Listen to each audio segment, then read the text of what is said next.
ಇತ್ತ ದಕ್ಷಿಣ ಕನ್ನಡ ಜಿಲ್ಲೆಯಲ್ಲಿ ಮಳೆಯ ಅಬ್ಬರ ಮುಂದುವರಿತಾ ಇದೆ. ಮಳೆಯ ಅಬ್ಬರದ ನಡುವೆ ಅನೇಕ ಅವಾಂತರಗಳು ಕೂಡ ನಡೀತಾ ಇದೆ. ಬೆಳ್ತಂಗಡಿ ಬಂಟ್ವಾಳ ತಾಲೂಕಿನ ಶಾಲೆಗಳಿಗೆ ರಜೆ ಘೋಷಣೆ ಮಾಡಲಾಗಿದೆ.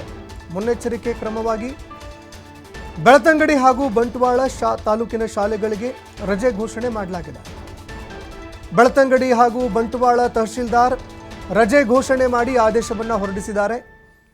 ಎಲ್ಲ ಸರ್ಕಾರಿ ಅನುದಾನ ರಹಿತ ಶಾಲೆಗಳಿಗೆ ರಜೆ ಘೋಷಣೆ ಮಾಡಲಾಗಿದೆ. ಪ್ರಾಥಮಿಕ ಮತ್ತು ಪ್ರೌಢ ಶಾಲೆಗಳಿಗೆ ರಜೆ ಘೋಷಣೆ ಮಾಡಿದ್ದಾರೆ ತಹಶೀಲ್ದಾರ್. ಇನ್ನು ಜಿಲ್ಲೆಯಲ್ಲಿ ನಿರಂತರವಾಗಿ ಮಳೆ ಆಗ್ತಾ ಇದೆ. ಈ ನಡುವೆ ಸಾಕಷ್ಟು ಅವಾಂತರಗಳು ಕೂಡ ಸೃಷ್ಟಿಯಾಗ್ತಾ ಇದೆ. ಸಾವು ನೋವುಗಳು ಕೂಡ ಸಂಭವಿಸ್ತಾ ಇದೆ. ಅಪಾರ ಪ್ರಮಾಣದಲ್ಲಿ ಆಸ್ತಿ ಪಾಸ್ತಿಗಳು ಕೂಡ ಹಾನಿಯಾಗ್ತಾ ಇದೆ.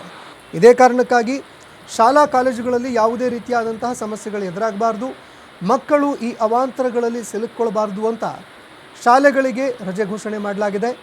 ಬೆಳ್ತಂಗಡಿ ಹಾಗೂ ಬಂಟ್ವಾಳ ತಹಶೀಲ್ದಾರ್ ಶಾಲೆಗಳಿಗೆ ರಜೆ ಘೋಷಿಸಿ ಆದೇಶ ಹೊರಡಿಸಿದ್ದಾರೆ. ಎಲ್ಲ ಸರ್ಕಾರಿ ಅನುದಾನ ರಹಿತ ಶಾಲೆಗಳಿಗೆ ರಜೆ ಘೋಷಣೆ ಮಾಡಲಾಗಿದೆ. ಹೀಗಾಗಿ ಇದೀಗ ತಹಶೀಲ್ದಾರ್ ಅವರು ಮುನ್ನೆಚ್ಚರಿಕೆ ಕ್ರಮ ತೆಗೆದುಕೊಂಡಿದ್ದಾರೆ. ಮಕ್ಕಳು ಯಾವುದೇ ಸಮಸ್ಯೆಗಳಿಗೆ ಒಳಪಡಬಾರ್ದು ಅಂತ ಈ ನಿರ್ಧಾರ ಕೈಗೊಳ್ಳಲಾಗಿದೆ ಅಂತ ಹೇಳಲಾಗ್ತಾ ಇದೆ.